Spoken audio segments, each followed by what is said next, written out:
36페이지 기독교 철학 36페이지 들어갑니다. 네.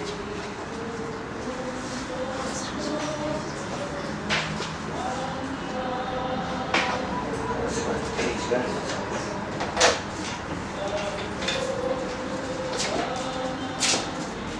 36페이지 맞아 이게? 네. 네. 36페이지. 여기 페이지는 저거구나.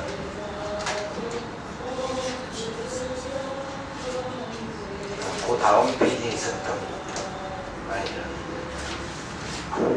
먼저 이거 했죠. 네. 자, 두 번째로 지식 이론에 대한 오류입니다. 지식이 많을수록 더욱 지혜가 있다는 생각은 오류다.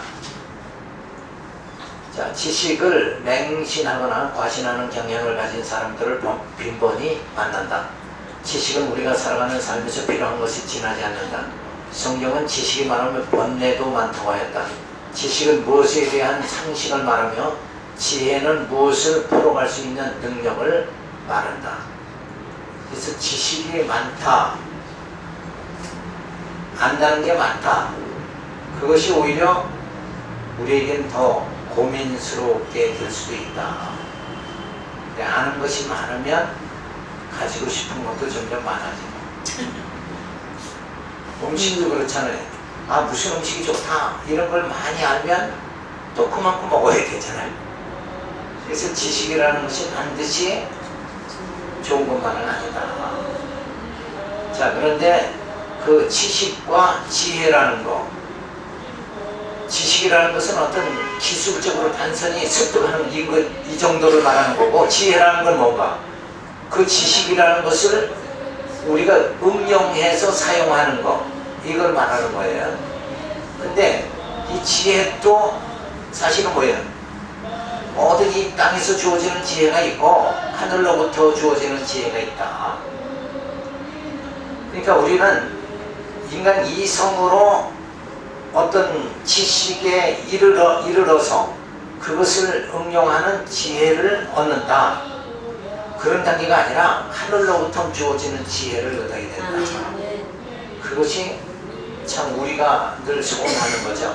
근데 그 하늘로부터 오는 지혜, 이것은 바로 하나님이 예수 그리스도를 보내가지고 십자가의 사건을 통해서 우리를 구원하시는 놀라운 그 역사를 말해주는 거죠.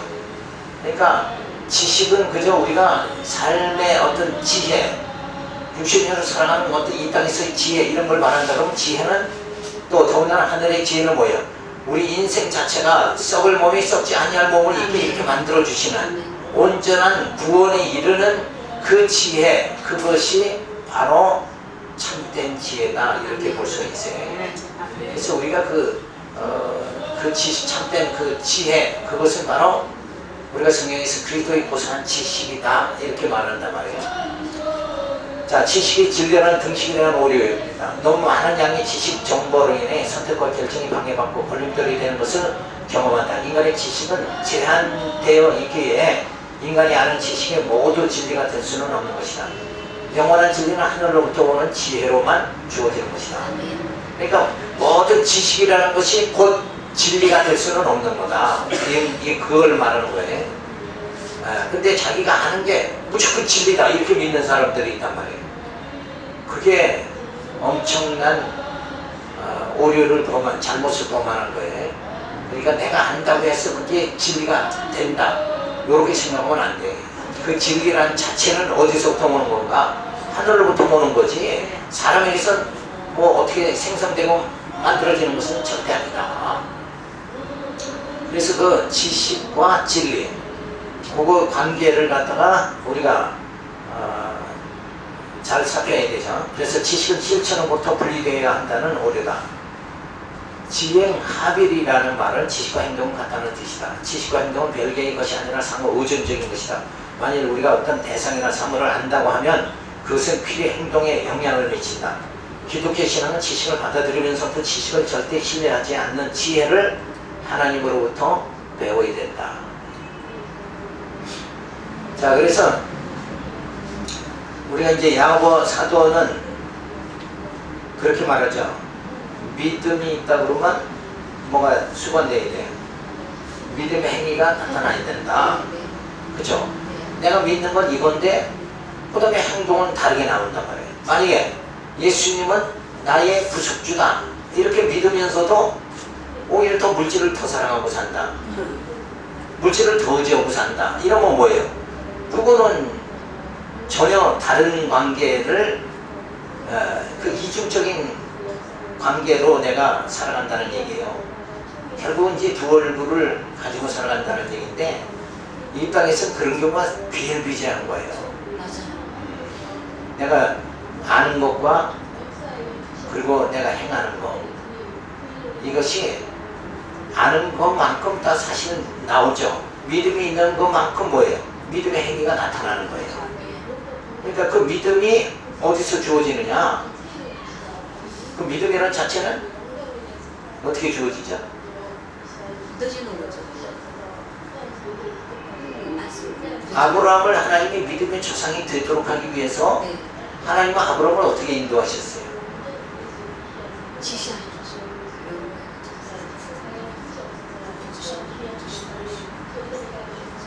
아브라함께 축복을 하죠. 너를 저주하는 자마다 내가 다 저주하고 너에게 축복하는 자는 내가 복을 다 그려주겠다. 그런데도 불구하고 아브라함은 애굽에 내려가서 아내를 누이라고 속이죠. 그건 뭐예요? 하나님의 그 약속을 벌써 뭐예요? 잊어버리고 만 거죠. 그러니까 오히려 뭐예요? 애굽의 바로의 권세가 더 무섭다고 생각한단 말이에요. 아무리 세상 권세가 무섭다고 하더라도 누구의 권세가? 하나님의 권세가 내게 있으니까 뭐예요? 나는 아무 염려할 게 없다. 바로왕이 나를 죽이려고 하더라도 누가 있어요? 하나님이 아브라함과 동행해 주시니까 아무 염려 없다. 이러고 담대함을 가져야 되는데 그걸 하지 못하니까 아내를 누이라고 속이죠. 근데 그럼에도 불구하고 하나님은 아브라함을 갖다가 오히려 축복해서 많은 재물을 가지고 가나안 땅에 다시 돌아가게 만든 거예요. 그런 일을 자꾸 반복함으로 인해서 뭐예요? 아브라함이 뭐가 주어져요? 믿음이 주어지는 거예요. 믿음이. 그러니까 한 번 인생이라는 건 한 번 딱 해가지고 믿지를 못한 거예요. 그러니까 하나님의 말씀만 해도 우리가 믿어야 되잖아요. 그렇죠? 하나님, 내가 너를 저주하는 자는 내가 다 저주하고 막 이 정도 나왔다 그러면 우리는 지금 막 까무레치죠. 우리에게 나한테 하나님 그렇게 약속했다고. 근데 어떻게 아브라함은 그 엄청난 하나님으로부터 직접 약속을 받고 난데 언약을 받은 상태인데도 불구하고 그 언약을 금방 잊어버리고 세상 바로의 권세가 더 위험스럽다고 생각한다 이거. 그러니까 인간적으로 살려고 하는 그 방법을 택하게 되어지잖아요. 그런데도 하나님은 계속 축복하여 주심으로 인해서 아브라함은 하나님의 언약과는 거리가 먼 길을 가는 거예요. 그죠? 그 언약을 불순종하는 관계로 계속 빠져도 하나님은 여전히 축복하니까 그렇게 되니까 나중에 뭐예요? 믿음이 주어져서 아브라함은 아들 이삭을 하나님을 바치라고 그러니까 백세에 낳은 아들도 바칠 수 있는 믿음이 되어졌다 이거예요. 그러니까 믿음 자체라는 건 뭐예요? 하나님의 약속을 믿을 때만이 우리에게 믿음이 주어진다. 성경 자체를 말씀이잖아요. 그 말씀을 믿는 데서 믿음이 주어진다. 그래서 그 믿음이 주어진 만큼 하나님이 나와 함께 한다는 그 믿음이 주어지는 것만큼 뭐예요? 다윗이 골리앗을 물리칠 수 있는 믿음이 나오고 아브라함이 이삭을 바칠 수 있는 믿음이 나오고 성경에 놀라운 그런 역사들 계속 나타나는데 여전히 하나님 앞에서 저들은 뭐예요? 다 불신앙으로 시작을 해도 하나님의 믿음의 행위가 나타나도록 만들어버리는 거예요. 그러니까 믿음의 조상을 누가 만들었는가? 아브라함 믿음의 조상 되도록 누가 했어요? 하나님이 그렇게 만들어 가신 거예요. 그러니까 믿음, 그 하나님을 신뢰하고 하나님을 아는 신지식이 있는 것만큼 저기서 목소리가 커지면 나도 더 목소리가 커야 돼. 자, 그러니까 하나님을 아는 신지식이 있는 것만큼 뭐예요? 우리에게 믿음의 행위가 나타나는 거예요. 그러니까 아는 것만큼 나타나는데 그 아는 것이 불확실하면 아브라함과 같이 뭐예요? 하늘을 위라고 속일 수밖에 없는 행동이다. 이 세상에 물질을 더지 않을 수밖에 없는 우리의 현실이 주어진다니까요. 예수 믿는다고 하면서도 뭐예요? 돈을 더 믿고 살아가지 않냐 이거예요. 돈이 그래도 돈이 있어야 됩니다. 이렇게 하고 살아가지 않냐. 돈은 있어야 합니다. 물론 돈이 있어야죠. 돈 없이 어떻게 삽니까? 근데 우리의 마음이 주님보다 돈을 더 사랑하면 안 되지 않냐. 그죠? 내 생사, 모든 것이 생사권이 뭐예요? 누구에게 있다? 돈에 있는 것이 아니라 하나님께 있다. 내가 살고 죽는 것은 뭐예요? 말씀에 있는 것이다. 하나님의 언약에 있다. 그리고 믿을 수 있는 그 믿음이 나로 하여금 신앙의 행동에 나타날 수 있도록 만든다. 아멘. 그래서 지식이라는 건 이게 분리되는 것이 아니라 지식과 행위는 분리되는 것이 아니라 뭐예요? 그건 상호 뭐라고 그랬어요? 의존적이다. 여기서는 이렇게 하는데 야고보 사도는 믿음이 있다 그러면 반드시 믿음의 행위가 나타나야 된다. 그러니까 믿음이 뭘 수반하는 거예요? 행동을 수반한다. 그 사람이 믿는 것만큼 뭐예요? 신앙의 행동이 나타나게 되어진다. 자, 그런데 이런 관계를 세 번째로 볼 수 있고, 그 다음에 지식 이론에 대한 오류, 지식보다 지혜. 지식이 많으면 지혜가 있다는 생각은 맹신과 과신에 빠져서 지혜롭지 못하게 되어진다. 그러니까 지식에만 너무 의존하다 보면 뭐에 빠지는가? 맹신에 빠져버린다. 그런데 우리가 이 지혜를 깨달아야 돼. 지혜가 있어야 된다. 그러니까 성경을 읽으면서 이게 무슨 만약에 예수님이 오병이의 표적을 행하죠. 그러면 저들에게는 뭐예요? 저들은 배부르니까 좋죠. 육신의 떡을 공급하죠. 그런데 실제 그걸 행하시는 오병이의 표적을 행하시는 하나님의 예수님의 뜻은 뭐예요?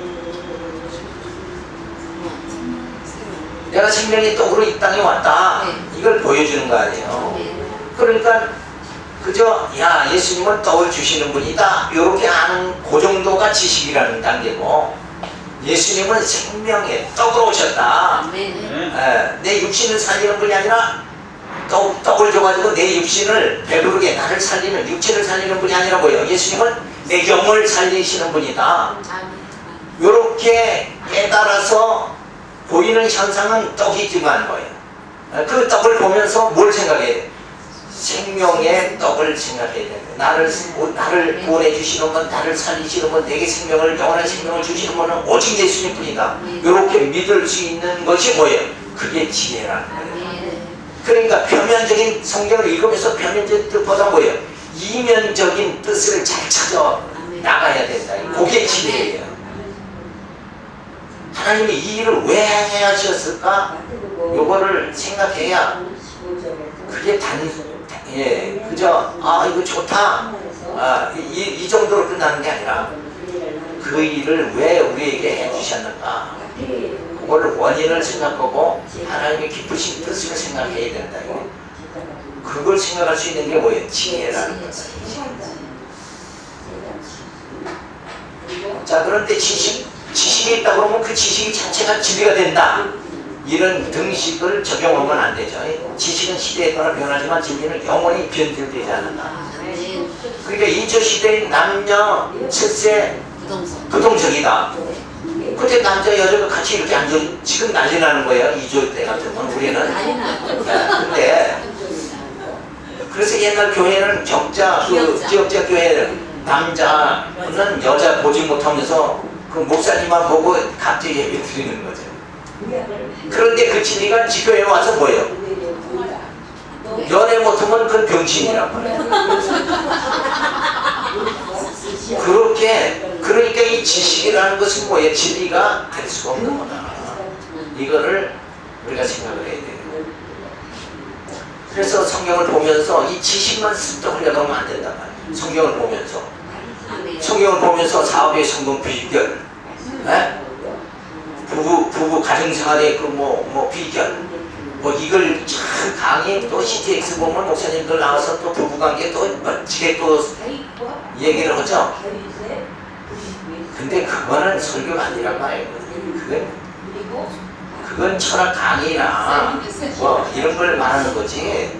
왜 주제가 뭐냔 말이야. 거기는 예수님이 전혀 없잖아요. 생명이라는 자체가 생명의 역사가 없단 말이에요. 그 설계 자체는. 그러니까 이 지식이라는 거 성경을 그냥 지식으로만 자꾸 접근하지 말고 참 진리로 받아들일 수 있게 되어져야 된다. 지혜를 얻고 진리로 받아들일 수 있도록 그 이면에 숨겨진 뜻, 그 영적인 것을 갖다가 우리가 해석할 수가 있어져야 된다. 그 다음에 지식은 실천을 가져온다. 지식과 실천은 독립적인 것이 아니라 상호 의존적이어야 한다. 물론 맞는 말이죠. 그러니까 우리가 지식에 많은 지식을 가진 사람은 그만큼 많은 저거가 나타나야 되죠. 근데 요게 또 원칙이 아니에요. 왜냐하면 대학 교수라도 뭐 성추행하고 뭐 이상한 행동 막 해버리잖아요. 그 사람이 가진 그 학덕, 지식, 그것이 그 행동에 제대로 나타나느냐? 그건 아니잖아요. 때로는 목사님들이 뭐 이상한 정도가 막 나타나죠. 그런 것들을 보면 그 지식 자체라는 게 아는 걸로 그냥 머무르는 상태고 그걸 이용해서 자기의 뭘 충족시키려고 그런다. 이런 단계로 들어가면 안 돼요. 근데 지혜는 뭐예요? 진리는 나를 완전히 어떻게 하는 거예요? 변화시켜버리는 거예요. 바꿔버리는 거예요. 그러니까 신의 성품에 나를 이르게 만드는 게 진리란 말이에요. 그 진리가 나를 신의 성품에 이르게 만들어가지고 뭐예요? 내가 완전히 변화돼 버리니까 이 생명의 말씀이 내게 적용되어지게 되어진다. 그러니까 사는 역사가 주어진다 그런 거잖아요. 기독교 신앙은 지식을 받아들이면서도 지식을 절대 신뢰하지 않는 것은 성령께서 지혜와 계시 정신으로 신의 성품에 이르게 하여 천국으로 인도해 주신다. 그러니까 단순한 지식에 머무르지 말고 그것이 말씀이 지혜로 받아들여지고 그것이 곧 우리에게 뭐예요? 진리로 정분이 되어져 가지고 하늘로부터 주어지는 그 지혜가 우리에게는 진리가 돼서 그 진리로 인해서 우리가 신의 성품에 이르게 되어져야 그 진리가 내게 효과가 나타나게 되어진다. 근데 그 진리는 진리대로 나는 나대로 살면 그건 아무 효과가 없는 거예요. 그러니까 예수님이 말씀이 육신이 되셨다. 원래 말씀이신데 육신이 돼서 오셨다. 그래서 육신인 우리를 어떻게 해요?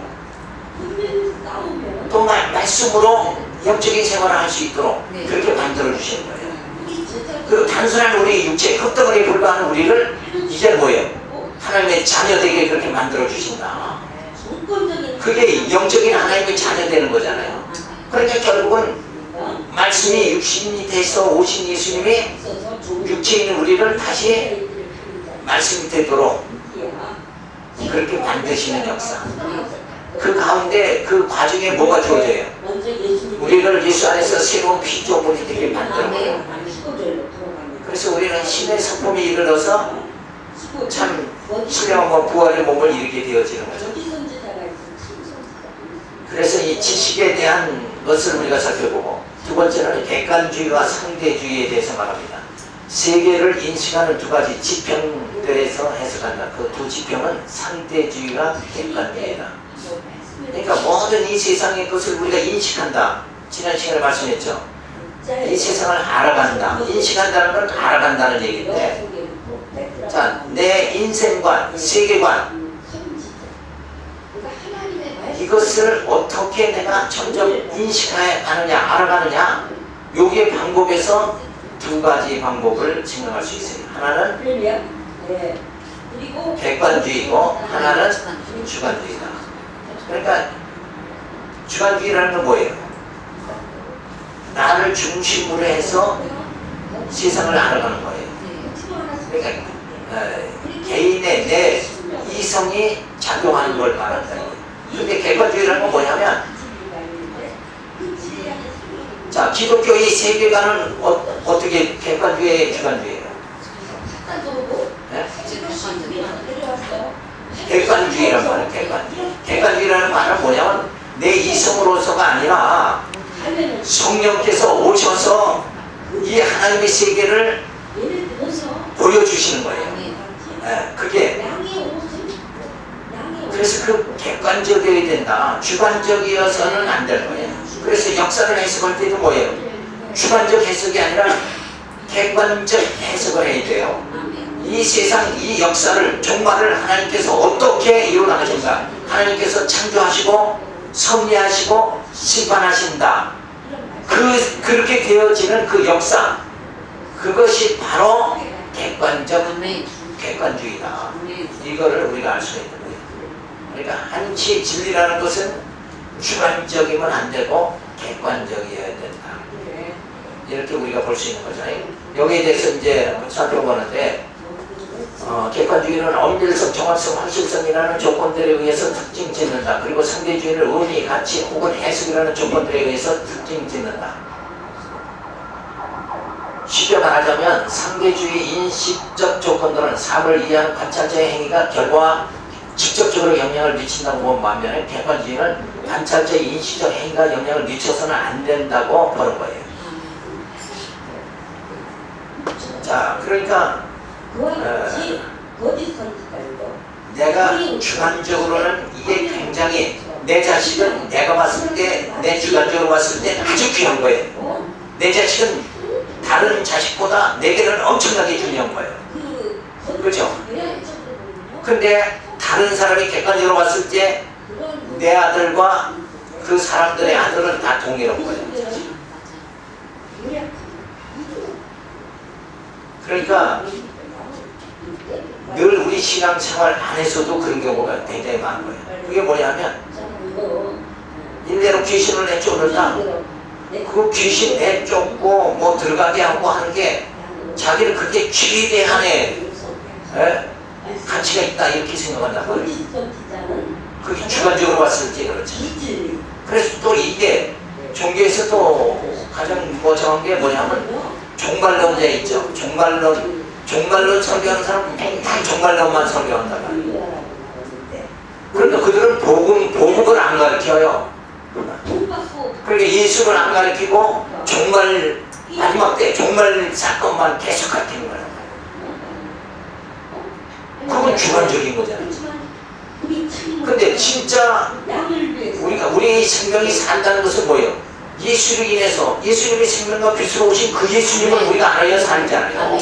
종말을 안다고 해서 사는 건 아니잖아요. 그러니까 복음은 몽졸이 빼놓고 마지막 예수님의 재림하는 요 날짜만 가지고 계산, 그 종말의 사건들만 가지고 그냥 맨날 요한계시록만 가르치는 거예요.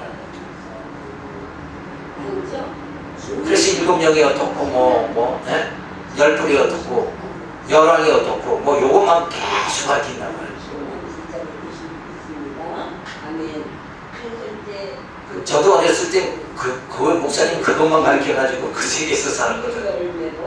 그랬는데 나중에 보니까 뭐예요? 그게 진짜 복음이 아닌 거예요. 그죠? 그건 우리 생명을 살리는 게 아니고 그건 하나의 일정표에 불과한 거예요. 그죠? 일정표에 불과한 거지. 근데 진짜 예수를 우리가 영접해야 뭐예요? 내 생명이 사는 거 아니에요? 내 죄의 문제, 모든 문제를 해결하는 건 뭐예요? 예수님을 통해서만 다 진짜 믿음으로 해결받는 건데, 말씀으로 또 우리가 뭐예요? 내 육성이 전부 말씀으로, 복음으로만이 내 속에 있는 육신의 소욕, 그게 다 소멸돼 버린단 말이에요. 그렇게 진정한 하나님의 자녀가 되어지는 거잖아요. 내가 하나님의 자녀가 되질 않는데 그 날짜만 알아가지고 뭘 하냐 이거예요. 오히려 내가 준비가 안 됐으면 어때요? 두려운 거지. 그 날짜 안다는 거, 그 날짜 알았다 그러면 그냥 잠 못 자고 그냥 쩔쩔매이 되는 거란 말이에요. 그러니까 요 객관주의, 주관주의라는 걸, 그래서 우리는 한치 주관주의에 빠지면 안 돼요. 내가 믿는 신앙, 내가 본 천국, 그 사람이 본 천국이지. 우리 모두의 성경의 천국은 아니지 않냐고요. 성경이 말하는 천국은 아니에요. 내가 본 천국은 그 사람이 자기가 본 천국이지. 성경은 그런 천국을 얘기하는 게 아니거든. 그러니까 간증이라는 게 잘못 빠질 위험이 굉장히 많은 건 거의 간증은 주관적이란 말이에요. 근데 그 간증을 들으면서 야 부러워하면서 침을 질질 흘리면서 나는 왜 저렇게 안 되나 이런다 그러면 같이 함정에 빠지는 거예요. 그건 주관적인 거예요. 그건. 그죠? 그러니까 객관적이어야 된다는 거. 진리는 객관적이다. 주관을 배제해야 된다. 내가 보는 게 아니라 누가 보게 해야 돼. 성령이 보게 해야 된다. 아멘. 자, 객관주의적 객관주의. 자, 이건 뭐냐면 이런 강한 객관주의로 말하는 대개가 엄격한 경험주의나 합리주의자에게서 나타날 사유에 들어서 그들은 한편에서는 경험이 텍스트에 의존하고 있는 반면 다른 한편은 이성이 텍스트에 의존하고 있다.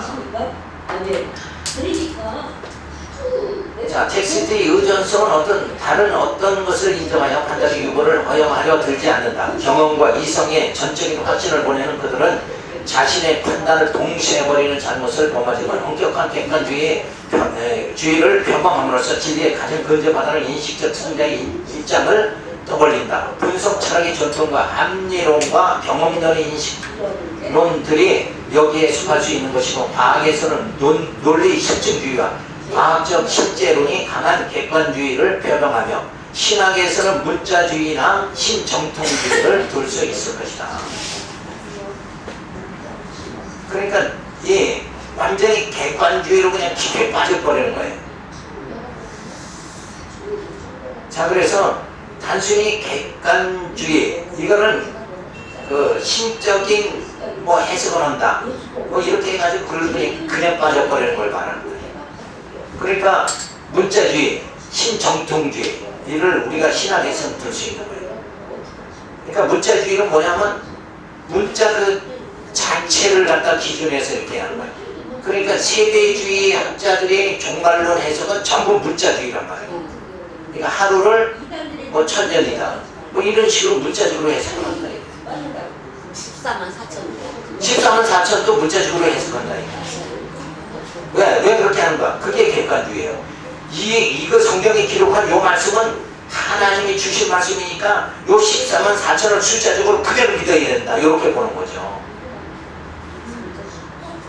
근데 하나님은 그 14만 4천이라는 건 구원받은 자의 총수를 말하는 거지. 이 땅에 막 수억 인구가 돼 있는데 그 14만 4천만 14만 4천이니까 1억도 안 되잖아. 어떻게 하나님 나라가 그 14만 4천으로 만들어지느냐 이게. 그건 아니에요. 이방인이나 유대인이나 누구든지 뭐 예수 이름을 부르는 자는 구원해 주신다고 했단 그러니까 14라는 숫자라는 것은 뭐예요?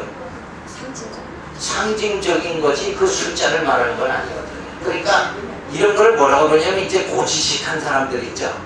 그냥 이게 이거다 그러면 그냥 그대로 그냥 그것만 믿고 나가는 사람. 이거 고지식한 사람. 그러니까 만약에 우리 고신칙이 있죠. 고신칙은 신사 참배 안 하는 사람만 모여가지고 우리는 거룩하다. 우리가 정통이다. 이걸 얘기하는 거잖아요. 근데 신사 참배 하고 안 했다고 해서 정통이 하고 그들만이 하나님의 자녀가 아니라 어떻게 하나님 자녀 돼요? 예배소 말씀에 보면 하나님의 자녀는 뭐예요? 성부 하나님이 예정하시고 예수 그리스도로 구속해 주시고 성령이 오셔서 뭐 해줘요? 도장 찍어줘요.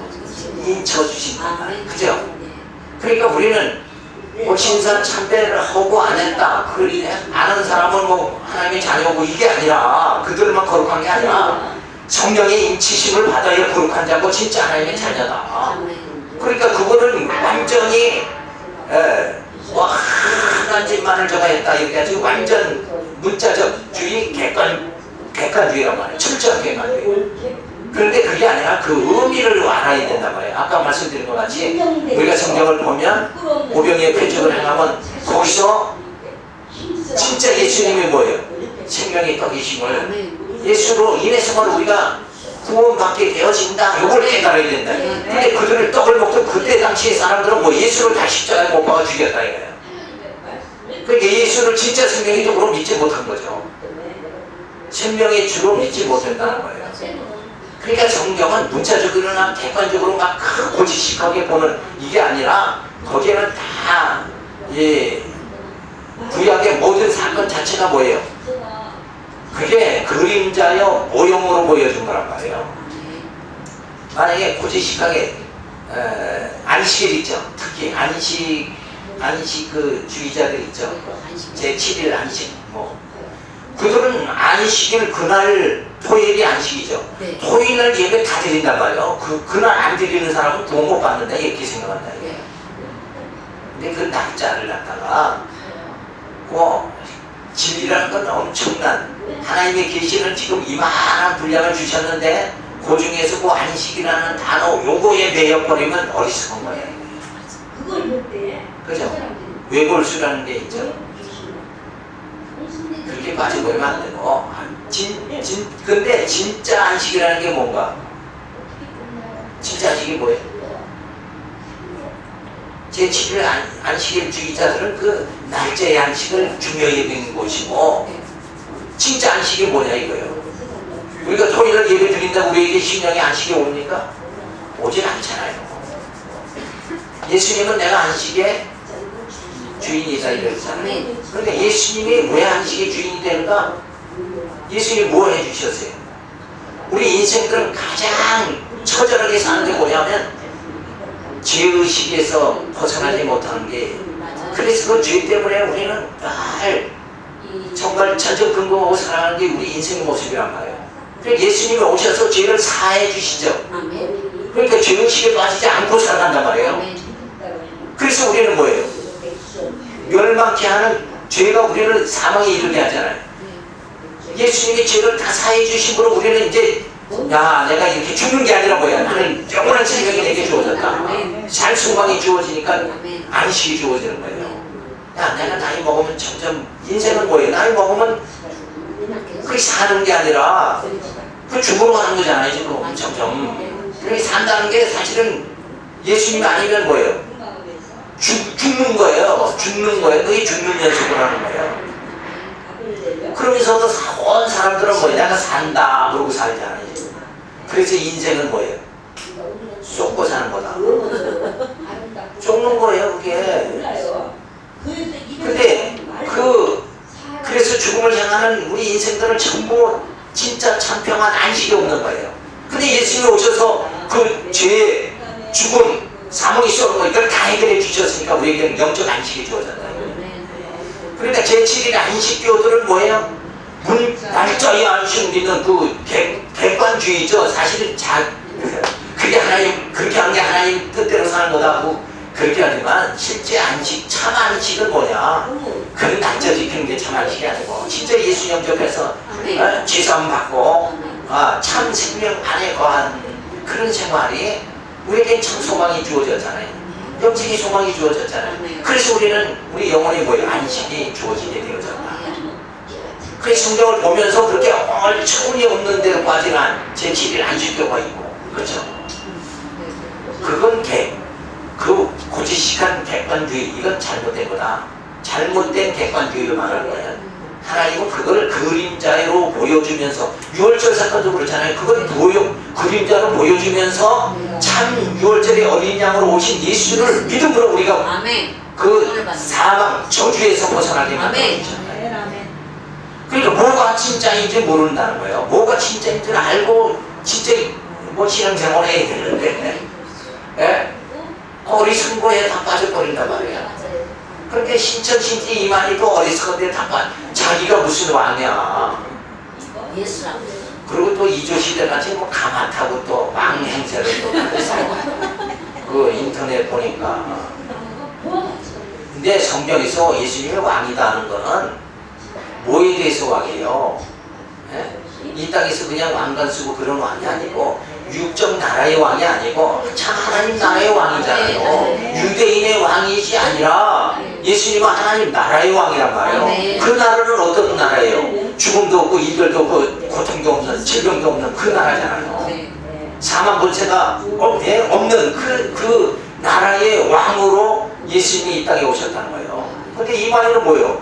저도 죽잖아. 저도 병들어서 걷지도 못하고 실체로 타고 다니고 그렇게 실체로 다니고 나약하게 이럴 데 없는 인간의 모습, 인간인데 스스로는 내가 왕이다 하고 산다는 게 그게 완전히 착각 속에 그렇게 해서 빠져버리고 만다. 그래서 상대주의적 객관주의가 뭐냐? 완전 객관주의보다 약간 약한 거예요. 자, 그래서 이것은 약한 객관주의로 표현할 수 있다. 약한 객관주의는 법질서가 법인 원칙과 같은 일반적 주장에 따른 객관주의를 고소하되 의미와 가치, 삶의 양식과 해석과 같은 상대주의 입장을 고려해 받아들이는 데에다 강한 객관주의는 증거주의 원칙이 너무 강하다고 보고 이것이 오히려 객관주의 걸림돌이 작용하여 그들이 믿는 신존재에 대한 명제들을 무효할 위험이 있다고 진단한다.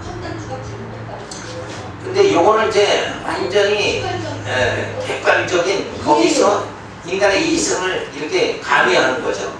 그러니까 초대교회 때도 이제 예수님이 오셔서 이제 믿음으로 구원받는다는 걸 저들이 복음을 깨닫게 되어지니까 그런데도 불구하고 믿음으로 구원받지만 그래도 뭐예요?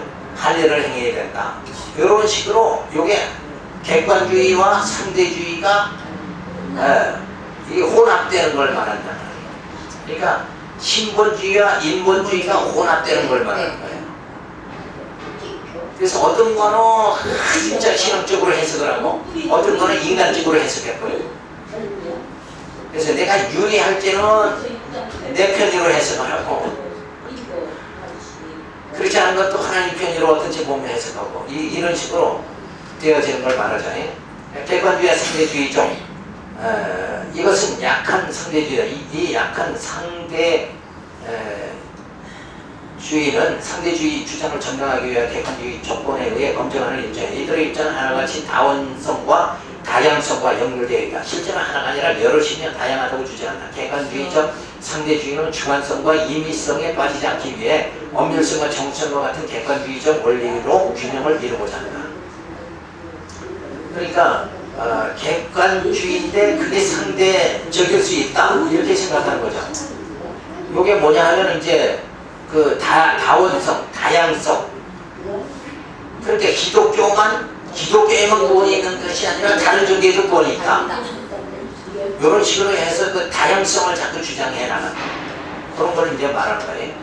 그리고 네 번째 상대주의는 뭐냐? 이것은 강한 상대주의를 말한다. 강한 상대주의는 판단의 주관성과 임의성을 다른 인식적 구조보다는 상대적으로 더 강조하다. 합리성, 엄밀성, 정확성과 같은 기준에 따라서 실제 포함하는 그것이 본질을 드러낼 수 있다는 객관주의 입장에 전면적으로 부정한다. 그러면서 사물을 인식하는 토대는 이미 사라졌다고 단언한다. 진리는 없어진다. 그러니까 요 예는 뭐냐면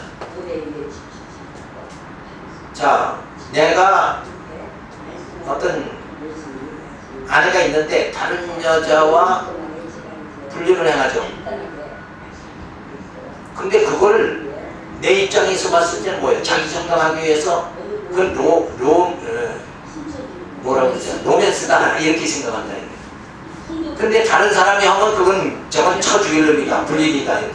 불륜과 로맨스 이게 헷갈리게 왔다 갔다 하는 걸 말한다. 그죠? 내가 나를 완전히 내 편에서만 해석을 하는 거. 사랑하는 게 뭐가 죄냐? 그리고 남의 남편을 뺏어오는 거야. 그죠? 사랑한다는 건 죄가 아니잖아요. 그게 객관주의예요. 사랑하는 거. 그건 죄 아니다. 이게 객관주의인데 상대가 남의 남편을 내가 뺏어와 버리는 거예요. 그건 뭐예요? 완전히 주관적인 거죠. 그러니까 불륜이냐 로맨스냐 그거 차이란 말이에요. 그러니까 내 입장에서 주관적 입장 절대자는 이제 하나님 이 객관적인 건데 진리라는 건 객관적인데 진리로 해석하는 게 아니라 내 주관으로 해석해 버리는 거예요. 그러니까 이 시대는 점점 시대가 갈수록 어떻게 빠지는가? 사람들이 다 자기만 사랑하죠. 주관적으로 다 빠져버린단 말이에요. 내가 좋은 게 그게 선한 것이다. 그러니까 완전히 개인주의에 빠져버리고 만단 말이야. 그러니까 부모 자식도 몰라보고 자꾸 그냥 자기 좋은 대로 해석해 나간다. 그래서 우리가 정리하면 인식론이라는 건 객관주의 인식론은 뭐냐면 관찰자의 주관이 미치지 않죠. 그래서 엄밀성과 정성, 확실성을 나타내는 것, 그걸 말한다. 그러니까 내 주관이 들어가지 않는 것, 내 이성이 들어가지 않고 진리에 의한 해석, 이런 걸 이제 객관주의다 이렇게 보여요. 객관주의 인식론이에요. 상대주의 인식론은 뭐냐면 관찰자의 주관이 미치는 거예요. 관찰자의 가치관, 의미가 부여되는 거예요. 그러니까 모든 역사를 현실을 해석할 때 내게 유익한 쪽으로 다 해석해버리고 말합니다. 근데 이런 현상이 뭐냐 하면 신앙이라는 게 하나님을 경외하면 누구를 기쁘게 해야 돼요? 주님을 기쁘게 해야죠. 하나님 기쁘신 뜻대로 살아야 돼요. 근데 이게 아니라 주관적으로 요 상대주의적으로 내 입장에서 보면 뭐예요? 나를 어떻게 기쁘게 하는가 이러고 살아가는 거죠. 그러니까 종교라는 것, 신이라는 것이 인간의 행복을, 내 행복을 위해서 하나님 뭘 주실까? 우리가 교회 들어오면서부터 뭐 하나님 주시는가? 이렇게 생각하는 건 완전히 뭐예요? 상대주의적 인식론이라는 거예요. 하나님 신이라는 걸 바르게 인식을 못한 거예요. 우리 인간을 창조 목적이 뭐니까 하나님의 찬양하, 하나님께 영광 돌리기 위해서 하나님께서 우리 피조물을 만드셨단 말이에요. 토기장이가 그릇을 만들 때 그 토기장이가 깊은 뜻대로 만드는 거지 그 토기가 깊어지게 만드는 건 아니란 말이에요. 근데 우리 종교를 해석할 때 대부분이 그 상태로 들어간다 이거예요. 그러니까 나를 기쁘게 하려니까 자기 뭐가 자꾸 살아나요. 육성이 한없이 올라가는 거예요. 근데 하나님 기쁘신 뜻대로 살아야 된다 그러면 뭐예요? 내 육성이 점점 죽어가는 거죠. 그러니까 객관적 인식론과 주관적 인식론은 그렇게 엄청난 차이가 나는 거예요. 이게 종교를 잘못해서 예수 믿음을 복 받는다 이 생각만 하니까 이거 완전히 상대적 해석이 주어지는 거예요. 그래서 예수 믿고 병들면 당신 뭐 문제가 있어 무슨 죄가 있어서 그렇게 병든다 이렇게 생각하는데 성경에 예수님이 뭐라고 그랬어요?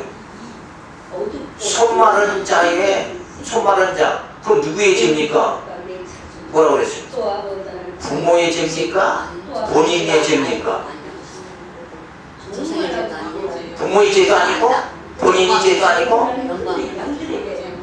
하나님의 뜻이 있어서 하나님의 뭔가 섭리하시려고 그렇게 불교자로 이 땅에 태어나게 하셨다. 그게 이제 뭐예요? 상대적, 주관적 해석이 아니라 객관적 해석. 그렇게 되어지는 거죠.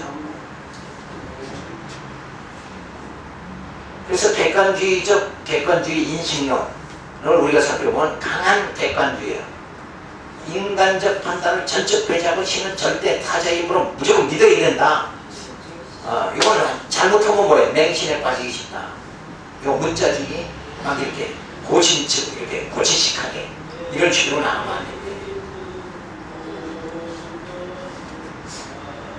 상대주의적 객관주의 인식론은 뭐냐?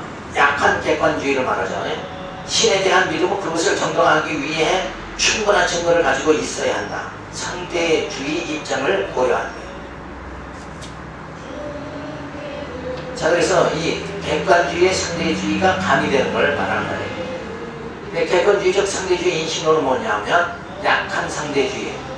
상대주의의 주장을 정당화하기 위하여 객관주의적 조건에 의해 검증하려는 입장. 이건 다양성을 주장을 하죠. 이게 이제 오늘날 WCC로 나타나는 그런 거예요. 그러니까 하나님 신적인 그 계시적 입장에서 보질 않고 계시적 입장에서 보면 종교라는 것은 계시적 입장에서 보면 좀 똑같지는 않죠.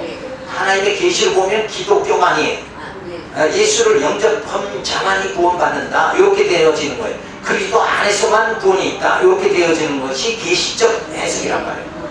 그런데 이걸 다양성, 상대적 인간 이성을 가미해서 해석하는 건 뭔가 종교를 보니까 불교에도 뭐에도 힌두교에도 다 구원이 있다 이런 식으로 해석하는 거란 말이에요. 그게 이제 다양성적인 해석. 그래서 상대주의 인식으로는 강한 상대주의, 절대 진리는 없고 진리는 상대적이다. 인류를 위한 연대, 자유로운 사회를 추구해야 된다. 그러니까 막 진리는 아예 뭐 없다 이렇게 생각하고, 신은 아예 초월신이다. 하나님은 저 우주 공간에 있고 인간의 이 역사에 간섭도 개입도 안 하십니다. 그러니까 우리는 우정수 우리가 알아서 살아야 된다. 그래서 우리가 인간의 힘으로 풍요한 사회를 만들고 풍요한 나라를 건설해야 된다. 새 나라의 일꾼은 그래서 우리가 다 새 나라의 새 일꾼이 되어야 된다. 이런 식으로 나간단 말이에요. 그건 완전히 인본주의죠. 완전히 인간 이성으로 해석한 거예요. 그게 아니라 진짜 우리가 뭘 어떻게 인식하고 살아간다. 이게 굉장히 중요한 거예요. 그래서 우리가 진짜 인식은, 우리 기독교의 인식은 어떻게 해야 되는가? 이런 뭐 객관주의, 상대주의 지금같이 학문적으로 이걸 여러 가지로 따졌지만 결국은 인간은 하나님을 바로 인식할 수 있느냐? 없어요. 인간은 진리를 깨달을 수 있느냐? 없어요. 누구에 의해서만 깨달아져요? 성령이 오셔야지. 그렇죠? 성령께서 지혜와 계시의 정신을 주셔야 하나님을 알게 되고 하나님을 인식하게 되고 이 역사를 인식하고 내 인생관을 바르게 깨달을 수 있게 되고, 그래서 성령이 아니면 신의 감동이 아니면 우리는 아무것도 할 수 없는 거다. 인식 자체를 이렇게 철학적으로 아무리 따지고 논하고 이런다고 해서 우리가 진리의 세계, 영원한 생명의 세계로 들어갈 수 있는 건 아니다. 그래서 나를 올바르게 말씀을 깨닫게 해주시고 진리를 깨닫게 만들어 주셔서 구원에 이룰 수 있도록 그렇게 만들어 주시는 분은 하나님이시다. 아멘. 하나님께서 예정하신 하나님께서 아멘. 우리를 예수 보내서 구속해 주시고, 아멘. 그리고 구속된 우리를 성령께서 하나님 자녀로 인쳐 주셔서 아멘.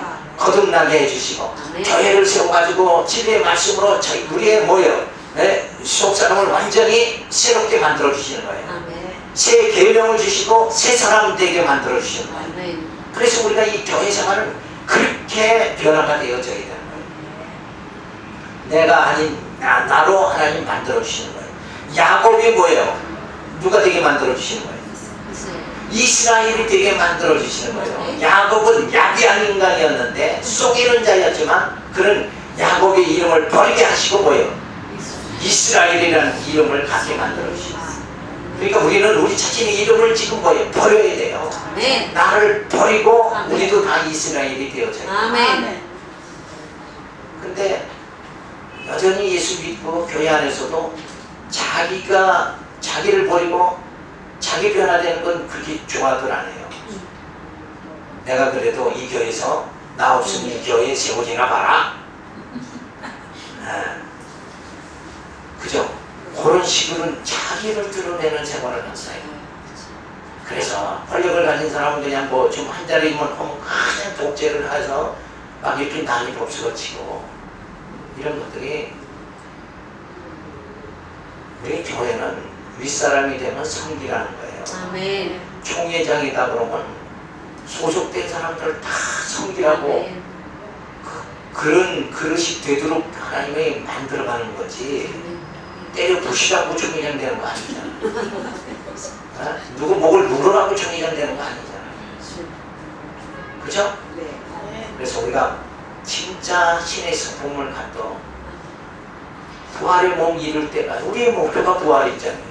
부활은 신령한 몸이에요. 아멘. 신의 성품을 지금 연습을 자꾸 아멘. 성령이 시켰잖아요. 아멘. 그래서 나를 변화 자꾸 시켜가지고 내 육은 죽고 내 영은 살게, 우리의 속사람은 다들 세워지도록 이렇게 만들어 주시는 거예요. 그래서 우리는 육은 매일 죽는 연습을 해야 된다니까. 아멘. 근데 왜 육이 맨날 살려고 그렇게 난리 법석을 치지? 그래서 좋은 영양가 다 먹으려고 애를 쓰고, 누가 나를 칭찬하면 야, 저 사람이 나를 죽이려고 하는구나 이렇게 생각해야 되는데, 칭찬하면 기분 좋아지잖아. 그게 벌써 이게 자세가 틀린 거야. 그래서 우리가 뭘 인식하느냐, 인식을 바르게 해야 된다는 거죠. 좀 인식 좀 하고 살아야 된다 이거요. 종교라는 게 뭔가, 성경이라는 게 뭔가, 이 말씀이 무슨 뜻인가 이걸 인식하고 살아야 되는데 맨날 법만 보고 여기서 능력받고 뭘 받아가지고 막 나를 높이려고 이렇게 하면 안 된다. 나는 낮아지고 예수님만 높아져야 됩니다. 그게 많이 우리에게 평강이 주어집니다. 내가 사는, 내 육성이 사는 것만큼 나를 자꾸 인식하는 것만큼 나는 어리석은 자를 자임을 깨달아야 되는, 그게 로마서의 말씀이잖아요. 로마서의 말씀을 읽으면서 내가 얼마나 추악한 내 모습인가 이걸 깨달아야 돼요. 그런데 하나님의 의가 나타나서 나를 뭐예요? 완전히 바꿔주시잖아요. 죄인을 의인되게 만들어주시잖아요. 죽음에서 생명에 이르게 만들어주시잖아요. 이 놀라운 복음의 역사가 다 성경에 기록되어 있는데 우리는 그걸 보는 것이 아니라 이 땅에서 하나님 뭐 좀 주셔가지고 나 높은 자리에 자정성, 우정성 하게 해주세요. 이것만 생각한다. 어리석은 그런 인식은 하지 말아야 된다. 그래서 우리가 인식론, 뭘 인식하고 살아가느냐, 이건 굉장히 중요한 거다. 말씀을 말씀답게 인식하고 살아가야 된다. 이게 하나님의 말씀이다. 그 말씀이 나를 이렇게 변화시키는구나. 이걸 인식하고 내 매일의 생활이 내가 이만큼 낮아지는구나. 이걸 인식하는 축복받은 분들 되시기 바랍니다. 아멘. 하나님 감사를 드립니다. 귀한 말씀 깨달아서 정말 주님 안에서 우리가 성령의 인도하신 것보다 새롭게 될 수 있도록 우리의 속사람이 날로 새롭게 될 수 있도록 역사하여 주시옵소서. 이사과 예수님의 이름으로 기도드리겠습니다. 아멘. 수고하셨습니다. 수고하셨습니다.